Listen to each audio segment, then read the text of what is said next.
So the number one thing is, yes, your heart is going to take a pounding, but let's figure it out. Most marathon runners that come to our nutrition clinic for a nutrition plan, the running coaches are telling them, please lose some weight. Why do you want to lose some weight? Because your knees, basically your knees are flexing thousands of times when you're running. Okay? And basically what's going to happen is that if the nutrition is not correct, that knee is going to get damaged. So number one tip to you, if you need to get into marathon shape, first lose some weight. Use diet and nutrition to help you drop some weight so that when you strike the ground, the force exerted on this knee area is 1.5 times your body weight. And it can go up to 4 times your body weight because of the impact. That's going to crush cartilage and tissue, and every day it's going to break down. Now what you can do is, the body is a dynamic healing mechanism.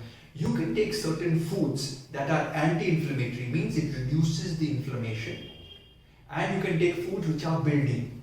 So it goes to that joint area and builds it. So we want to find foods which have certain proteins or amino acids which will go to the ligaments, which will go to the cartilage and help do dynamic rejuvenation, so that hopefully, when you're wearing and tearing your cartilage, you're also taking care of rebuilding it by better nutritional choices. Okay?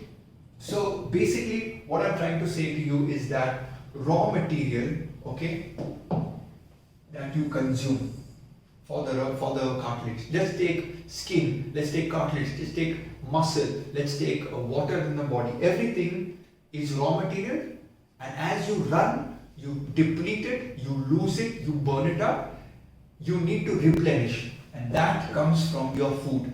If your food is structured like your marathon training, if your food is structured like your equipment that you buy, your shoes, the gear, then you are going to have a faster timing and a lesser damage or injury, and possibly save yourself from collapsing during a marathon. So this is really important. Okay. Then another point that I want to work with you on is your mitochondria. Imagine mitochondria like Duracell batteries in every cell of your body. When you're not a marathon runner, you may have very little mitochondria in each cell. So you can have maybe 10-15 guys. But when you start running and you get to your peak, like Nitin Rawat may be at its peak having 70-80 mitochondria per cell. So those mitochondria are the powerhouses which generate the velocity and force to move your body. And that requires the glucose, that requires the energy, that requires the amino acids. So what if you're not giving enough nutrition to your mitochondria?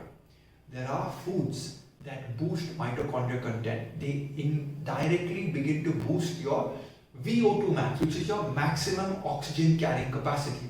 So the better the oxygen carrying capacity, the faster you can run. So one food that I love, beetroot. Beetroot actually increases your ability to run longer because of the nitrates in it.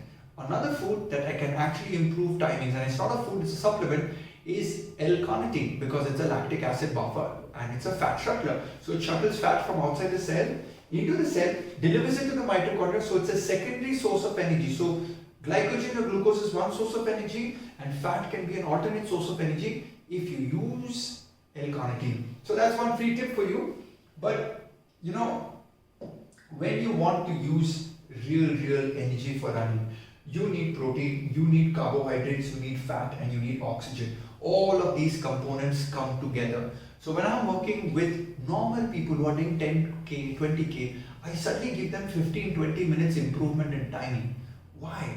Because we structure the timing, we structure what's on your plate, and we figure out any nutritional deficiencies. So in my next video, I'm going to talk about what are the things that you want to do at Quanutrition that you can test to do the best possible things to save your body from damaging, so that you can still run at the age of 70.